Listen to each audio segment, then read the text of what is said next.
Hi, Vasundhara వంటింటికి స్వాగతం. వసుంధర వంటింట్లో ఈరోజు నేను చికెన్ కర్రీ చూపిస్తాను. ఇది చాలా టేస్టీగా ఉంటుంది. ఈ కర్రీకి ముందుగా చికెన్ శుభ్రం చేసుకోవాలి. 1 కేజీన్నరకి చికెన్ శుభ్రం చేసుకున్నాను. దీన్ని కడిగి పెట్టుకున్నాను కదా, దాంట్లో కొంచెం వెల్లుల్లిపాయ పేస్టు, అల్లం వెల్లుల్లి పేస్టు,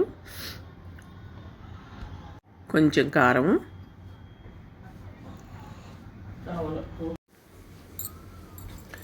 కొంచెం సాల్టు వేసాను, కొంచెం పసుపు వేసుకున్నాను. అవన్నీ కొంచెం కొంచెమే సరిపోతాయి. ఇప్పుడు 1 స్పూన్ మాత్రం పెరుగు వేసుకోవాలి.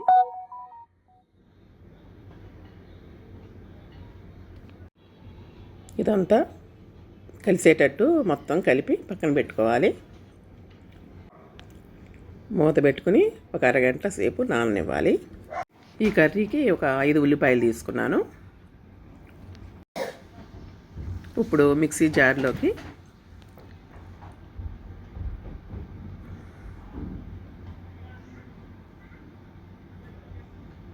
రెండు స్పూన్లు ధనియాలు వేశాను,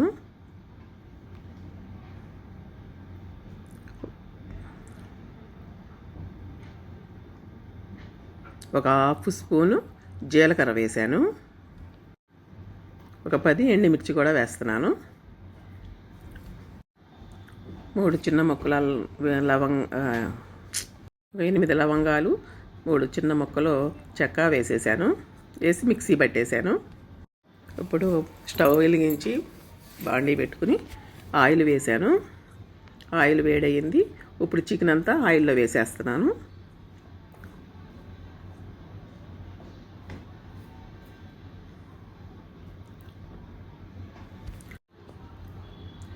ఆయిల్లో వేసిన తర్వాత చికెన్ మొత్తం కలయి తిప్పాలి. తిప్పుకుని మూత పెట్టుకుని కొంచెం సేపు ఉడకనివ్వాలి.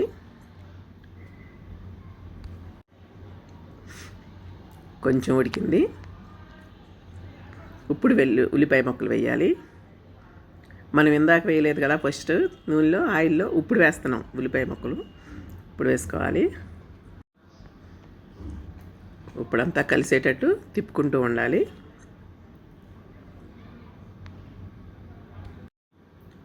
మళ్ళీ ఒక 5 నిమిషాలు మూత పెట్టి ఉంచుదాము. ఇందాక ధనియాలు జీలకర్ర మిక్సీ జార్లో వేసాను కదా, అది పౌడర్ పట్టేశాను. దాంట్లోనే అల్లము వెల్లుల్లిపాయ కూడా వేసి పౌడర్ లాగా పట్టేస్తున్నాను. ఇదిగో ఈ విధంగా వచ్చేసింది. రుచికి సరిపడా ఉప్పు వేస్తున్నాను. ఇందాక కూడా వేసాం కదా కొంచెం, ఇప్పుడు కొంచెం వేస్తున్నాను.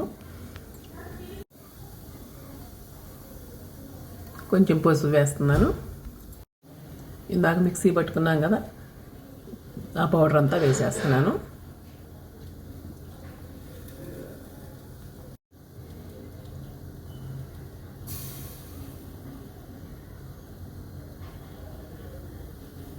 ఒక స్పూన్ కారం వేసాను.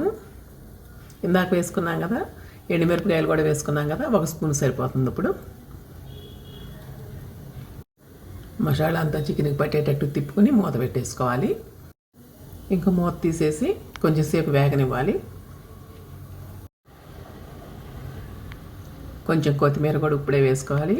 ఇప్పుడు వేసుకుంటే ఆ ఫ్లేవర్ అంతా కర్రీలోకి వచ్చేస్తుంది.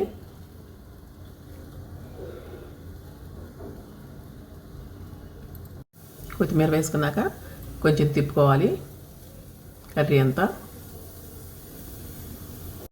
2 పచ్చిమిర్చి వేసాను.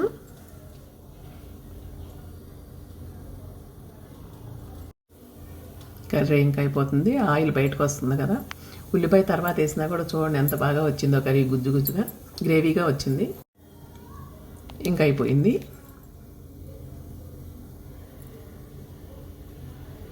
చాలా టేస్టీగా ఉంటుంది కర్రీ.